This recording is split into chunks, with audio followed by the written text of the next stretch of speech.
Bonjour et bienvenue dans Bruno à la maison. Aujourd'hui, je vais vous parler de Gatsby. Gatsby, c'est un jeu à 2 joueurs que j'ai conçu avec Ludovic Maublanc, illustré par Christine Alcoulf et publié par Catch Up Games. Dans ce jeu, vous allez incarner soit Dorothy Williams, soit James Miller, et vous allez tenter de suivre les pas de Gatsby le Magnifique en vous affrontant sur 3 lieux qui sont sur ce plateau-là.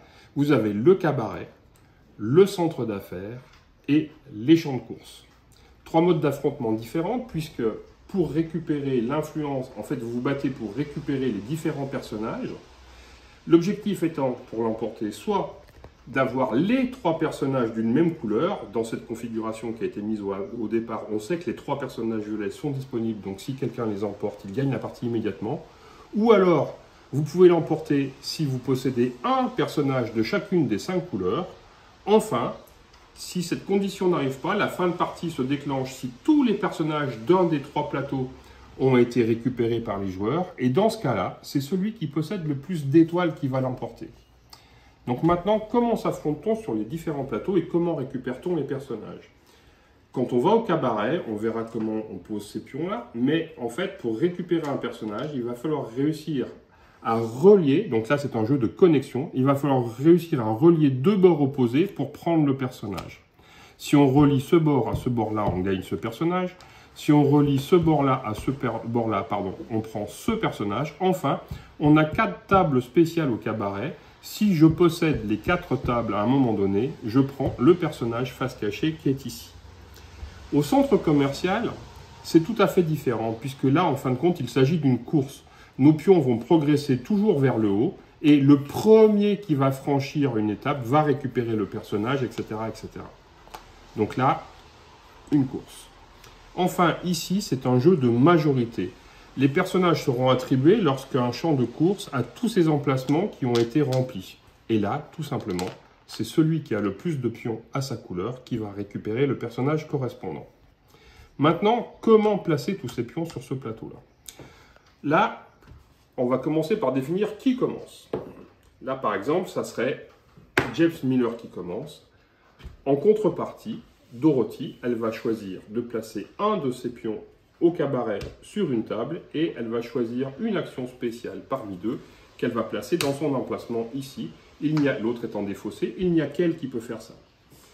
Maintenant, comment joue-t-on? Donc, James Miller va devoir choisir une des 4 actions principales qui sont ici. Ces actions, c'est quoi? C'est jouer 2 fois au cabaret avec 2 pions qui sont voisins l'un de l'autre, jouer une fois au cabaret et une fois au centre commercial, jouer au centre commercial puis poser un pion au champ de course et là jouer sur 2 champs de course différents. Admettons que je fasse ça. Mon premier pion, je dois forcément le placer au voisinage d'un pion existant, quelle que soit sa couleur, puis le deuxième pion, je vais le poser au voisinage du pion que je viens de poser. C'est ce que ça veut dire, les 2 pions doivent être liés.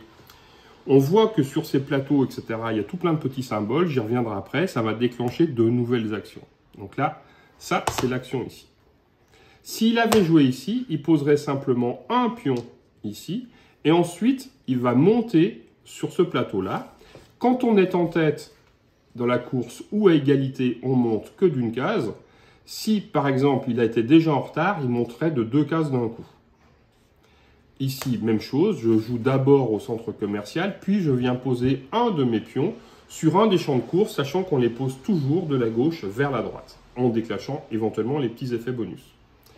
Et enfin, s'il avait joué ici, il devrait poser 2 pions sur 2 champs de course différents. Maintenant, je vais en venir aux effets bonus des petites cases.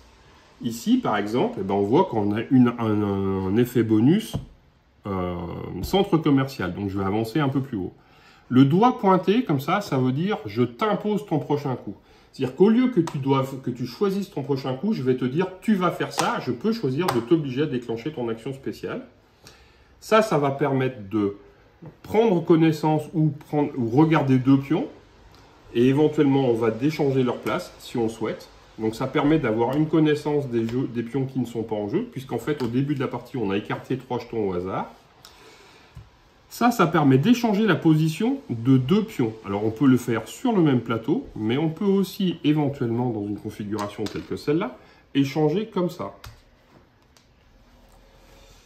Qu'est-ce que je n'ai pas vu comme action? Enfin, il y a celle-là, effectivement, qui va nous permettre de récupérer des jetons d'action spéciale. Donc j'en prends un et je le mets chez moi. Donc une fois qu'un joueur a fait son action, le suivant va devoir prendre une des actions disponibles. C'est-à-dire qu'en fait, la même action ne peut pas être faite 2 fois de suite par les 2 joueurs. Donc, je résume, un jeu de connexion, un jeu de course, un jeu de majorité, pour réussir à obtenir soit 3 personnages de même couleur, soit un de chacune des 5 couleurs. La règle est assez simple, c'est tendu, c'est taquin. À vous de jouer maintenant.